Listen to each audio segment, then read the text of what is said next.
सबको जय श्री राम जी की। गरुड़ पुराण का 7वां अध्याय में आगे उसमें नरक में ना जाने के लिए क्या उपाय करना होते हैं ये बताते हैं। आइए हम सुनते हैं। ओम श्री गणेशाय नमः। हर हर महादेव। जय माता दी। जय श्री राम। जय श्री राधे श्याम। ओम नमो भगवते वासुदेवाय। 7वां अध्याय नरक में ना जाने के उपाय। सूत उवाच। सूत जी बोले, हे शौनक, हरि भगवान की बात सुनकर पीपल के पत्ते की तरह कंपित हो प्राणियों के लाभार्थ फिर गरुड़ जी ने केशव से पूछा। गरुड़ उवाच। हे भगवन, किस उपाय से मनुष्य प्रमादवश या जानबूझकर पाप कर्मों को करके भी यम की यातना ना भुगतनी पड़े, ऐसा कोई उपाय हो तो बताइए। संसार रूपी सागर में डूबे हुए दीन चित्त वाले, पाप से नष्ट बुद्धि वाले तथा विषयों के कारण दूषित आत्मा वाले मनुष्यों के उद्धार के लिए हे केशव, पुराणों में सुनिश्चित किए गए उपाय को बतलाइए, जिससे जीव को सद्गति प्राप्त हो सके। केशव भगवान ने बताया, हे गरुड़, तुमने मनुष्यों की भलाई के लिए बड़ा अच्छा प्रश्न पूछा है। अब तुम सावधानी से सुनो, मैं सब विस्तार से बताता हूँ। जिन पुत्र रिक्त और पापी मनुष्यों की दुर्गति होते हैं वह पहले बताई जा चुकी है। हे गरुड़, पुत्रवान पुरुष तथा धार्मिक व्यक्ति की कभी दुर्गति नहीं होती। यदि अशुभ कर्मों या योग बल से पुत्र का जन्म नहीं हुआ है तो भी पुत्र के उत्पन्न होने के लिए प्रयत्न अवश्य करना चाहिए। शतचंडी विधान से या हरिवंश पुराण श्रवण से अथवा भक्तिपूर्वक शिवजी की आराधना करके बुद्धिमान व्यक्ति संतान उत्पन्न करते हैं। पिता का पुण्नाम नरक से पुत्र उद्धार करे, इसलिए ब्रह्मा ने पुत्र ऐसा इसका नाम रखा है। धर्मात्मा एक पुत्र भी समस्त वंश का उद्धार कर देते हैं और पुत्र से स्वर्ग आदि लोगों की प्राप्ति होती है। ये अनादिकाल से श्रुति चली आ रही है। इस तरह पुत्र को वेदों में महात्म्य कहा गया है। पुत्र का मुख देखकर ही मनुष्य पितृ ऋण से मुक्त हो जाते हैं। पौत्र का स्पर्श करने मात्र से ही देव, पितृ, मनुष्य इन तीनों ऋणों से यमलोक आदि को उल्लंघन कर स्वर्गादि लोक में जाते हैं। मनुस्मृति में ब्रह्मा, देव, अर्ष, प्रजापत्य, आसुर, गंधर्व, राक्षस तथा पैशाच 8 प्रकार के विवाह बताए गए हैं। ब्राह्म्य विधि से ब्याही गई पत्नी से उत्पन्न औरस पुत्र और दुर्गति प्राप्त कराते हैं और संगृहित पुत्र अधोगति की ओर ले जाते हैं। हे गरुड़, ऐसा समझकर व्यक्ति हीन जाति की स्त्री से उत्पन्न पुत्रों का त्याग दे। सौवर्ण पुरुषों से और सौवर्ण स्त्रियों से जो पुत्र उत्पन्न होते हैं वे औरस पुत्र कहते हैं और वे ही श्राद्ध प्रदान करके पितरों को स्वर्ग प्राप्त कराने का कारण होते हैं और इस पुत्र के द्वारा किए गए श्राद्ध से पिता को स्वर्ग प्राप्त होते हैं। इस विषय में क्या कहना। दूसरों के द्वारा दिए गए श्राद्ध से भी प्रेतात्मा स्वर्ग को चले जाते हैं। इस विषय में सुनो। यहाँ मैं एक प्राचीन इतिहास बताता हूँ जो आर्थिक दान के श्रेष्ठ महात्म्य को बताता है। पूर्व काल में त्रेतायुग में महोदय नाम के रमणीय नगर में महाबलशाली और धर्मपरायण बब्रुवाहन नामक एक राजा रहता था। वह यज्ञ दान करने वाला, ब्राह्मणों का सत्कार करने वाला, शील आचरण वाला, गुण आदि से तथा क्षत्रिय धर्म युक्त राजा था। वह दंडनीय पुरुषों को दंड देता था और सुपुत्र की भांति धर्म द्वारा प्रजा की रक्षा करता था। एक बार महाभुजधारी उस राजा ने सेना सहित शिकार खेलने की इच्छा से नाना प्रकार वाले वृक्ष समन्वित गहन वन में प्रवेश किया। नाना प्रकार के मृगों के समूह तथा नाना प्रकार के पक्षी जहाँ शब्द कर रहे थे, ऐसे वन में राजा ने दूर से एक मृग को देखा। उस राजा ने दूर से अति तीक्ष्ण मृग वेदी बाण छोड़ा, परंतु वह मरा नहीं, बल्कि राजा के चलाए हुए उस बाण को लेकर मृग वन में अंदर चला गया। खून से गिली हुई घास पर अंकित चिन्हों को सहारे राजा ने उस हिरण का पीछा किया। तब हिरण के प्रसंग से वह राजा दूसरे वन में पहुंच गया। भूख प्यास से सूखे हुए गले तथा परिश्रम के संताप से पीड़ित उस राजा ने एक जलाशय के पास पहुंचकर घोड़े के साथ उसमें स्नान किया तथा कमल की गंधादि से सुगंधित शीतल जल को पीकर अपनी प्यास बुझाई। इसके बाद उस जलाशय से बाहर निकलकर श्रम रहित राजा बब्रुवाहन ने वृक्ष रूपी विशाल शाखाओं के कारण फैले हुए मनोहर और शीतल छाये वाले तथा पक्षी समूहों से कुंचित एक वट वृक्ष को देखा। वह वृक्ष संपूर्ण वन की महती पताका की तरह स्थित था। उसकी जड़ के पास जाकर राजा बैठ गया। वहाँ पर राजा ने एक प्रेत को देखा। वह प्रेत भूख प्यास आदि से व्याकुल इंद्रियां हैं, जिनकी ऊंचे केश वाला मेला शरीर कुब्ठा मांस रहित भयानक रूप वाले प्रेत को राजा ने आश्चर्ययुक्त होकर देखा।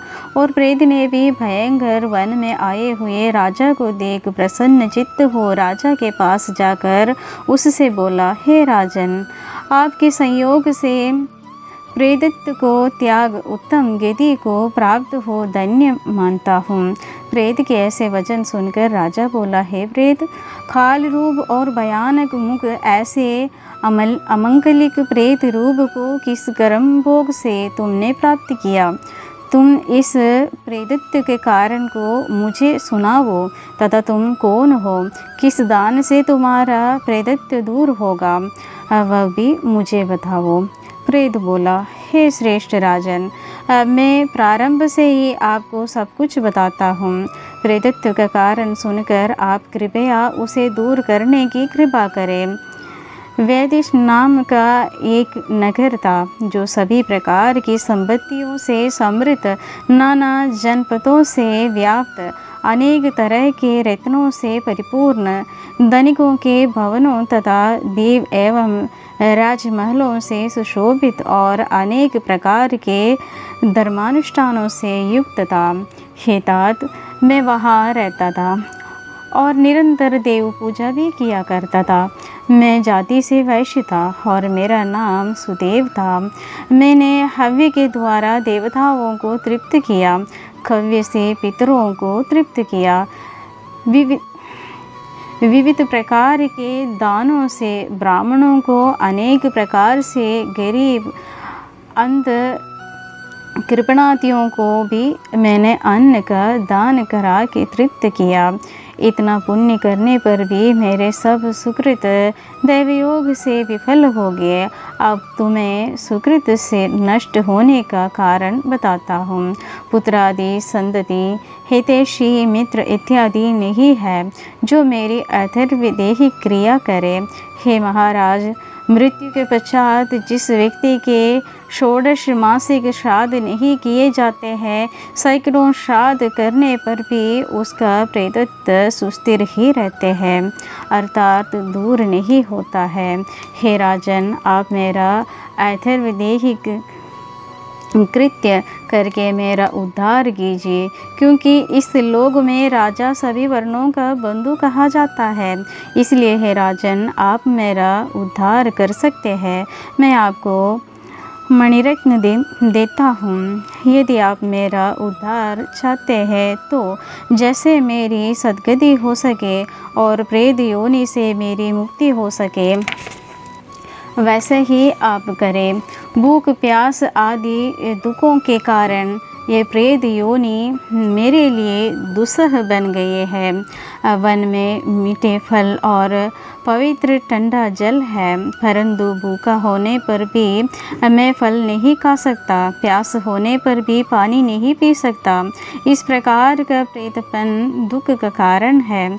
तुम्हें प्रेतपन छूटने का उपाय मैं बताता हूँ। हे राजन, मेरे लिए तुम नारायण बेले कर वेद मंत्रों से अवतरविदेही क्रिया करो, इससे मेरा प्रेतत्व का नाश हो जाएगा, इसमें कुछ संदेह नहीं है। और दूसरा उपाय यह है कि वेद मंत्रों का उच्चारण, दान देना, जीवों पर दया करना, सतशास्त्र का श्रवण, विष्णु की पूजा एवं सत्पुरुषों की संगति करना इत्यादि उपाय प्रेत योनि का नाश कराने वाले हैं। ऐसा मैंने शास्त्रों में सुना है। इसलिए प्रेतत्व को नाश करने वाले विष्णु की पूजा करूँगा। 16 मास के एक सुवर्ण, इसका दूना 32 मास का सुवर्ण लेकर उसी की एक विष्णु की प्रतिमा बनवाए। उस प्रतिमा को एक पीला वस्त्र पहनाकर, सब आभूषण आदि पहनाकर, सब तीर्थों में स्नान कराकर सिंहासन पर स्थापित करके पूजन करें। उस प्रतिमा के पूर्व भाग में श्रीधर, दक्षिण में मधुसूदन, पश्चिम में वामन और उत्तर में गदाधर, मध्य में पितामह ब्रह्मा तथा महादेव शिव की स्थापना कर गंध पुष्पादि द्रव्यों के द्वारा विधि विधान से पृथक पृथक पूजन करें। उसके बाद प्रदक्षिणा करके अग्नि में हवन करके देवताओं को तृप्त करके घी, दही तथा दूध से विश्व देवों को तृप्त करें। यजमान स्नान कर विनय पूर्वक एकाग्र चित्त से नारायण के समीप में आयुर्वेदेही क्रिया करें। शास्त्रीय विधि से प्रारंभ कर क्रोध लोभ से रहित होकर सब श्राद्ध करें। ऐसे ही वृषोत्सर्ग करें। तदनंतर 13 पददान ब्राह्मणों को और शय्यादान देकर प्रेत गट का दान करें। ऐसा सुनकर राजा बोला, हे प्रेत गट को किस विधान द्वारा दान देना चाहिए? ऐसी प्रेत मुक्ति के कारण की बात सविस्तार से समझाइए। प्रेत आवाज। प्रेत ने कहा, महाराज आपने ठीक पूछा। जिस सुदृढ़ दान से प्रेतत्व नहीं होता है उसे मैं कहता हूँ। आप ध्यान से सुनो। प्रेतगट का दान सभी प्रकार के अमंगलों को विनाश करने वाले, सभी लोगों में दुर्लभ और दुर्गति को नष्ट करने वाले हैं। ब्रह्मा, शिव तथा विष्णु सहित लोकपालों से युक्त तपाए हुए सोने का एक घट बनाकर उसे दूध, घी आदि से पूरा भरकर भक्तिपूर्वक प्रणाम करके ब्राह्मण को दान करें। इसके अतिरिक्त तुम्हें अन्य सैकड़ों दानों को देने की क्या आवश्यकता? उस घट के मध्य में ब्रह्मा, विष्णु और शिवजी को स्थापित कर उसके पूर्व, दक्षिण, पश्चिम, उत्तर इन 4 दिशाओं में 4 लोकपालों को स्थापित करें। हे राजन, गंधाक्षत आदि से पूजन कर दुग्ध घी से परिपूर्ण सुवर्णमय घट का दान करें। सब दानों में घट का दान महापातकाति को नाश करने वाले हैं। इस दान को श्राद्ध से करने से प्रेतत्व नष्ट हो जाते हैं। श्री भगवान वाज। भगवान विष्णु बोले, हे गरुड़, प्रेत और बब्रवाहन राजा आपस में बातें करते समय राजा का हाथी, घोड़ा, रथ और सेना वहां पहुंच गए। इससे वह प्रेत राजा को नमस्कार तथा प्रार्थना कर महामणि राजा को अर्पण कर चले गया। राजा ने भी उस वन से निकलकर अपने देश में जाकर प्रेत के कहे हुए वचनों को हे गरुड़ विधिपूर्वक पूरा किया। उस ऐथर्वदेहिक विधि के पुण्य से वह प्रेतत्व से मुक्त होकर स्वर्गलोक में चले गए। अन्य के लिए श्राद्ध आदि से भी प्रेत सद्गति को प्राप्त हुआ है। पुनः पुत्र के श्राद्धादि करने से पिता की सद्गति होती है। इसमें क्या आश्चर्य है। जो इस पवित्र इतिहास को सुनता या सुनाता है, ऐसे लोग पापाचारी होते हुए भी प्रेत नहीं बनते। 7वें अध्याय समाप्त। तो हम भाग्यशाली है, इस अध्याय से हम प्रेत योनि में नहीं पहुंचते हैं, ये बताते हैं भगवान। इस अध्याय सुनने से और सुनाने से हम प्रेत योनि में नहीं भटकने का। तो 7वां अध्याय समाप्त है। आशा करती हूँ आप सबको पारायण पसंद आ गया होगा। अगर पसंद आ गया तो लाइक और शेयर कर लीजिएगा और सब्सक्राइब भी कर लीजिएगा जो लोग नहीं किया। सबको जय श्री राम जी की। हर हर महादेव।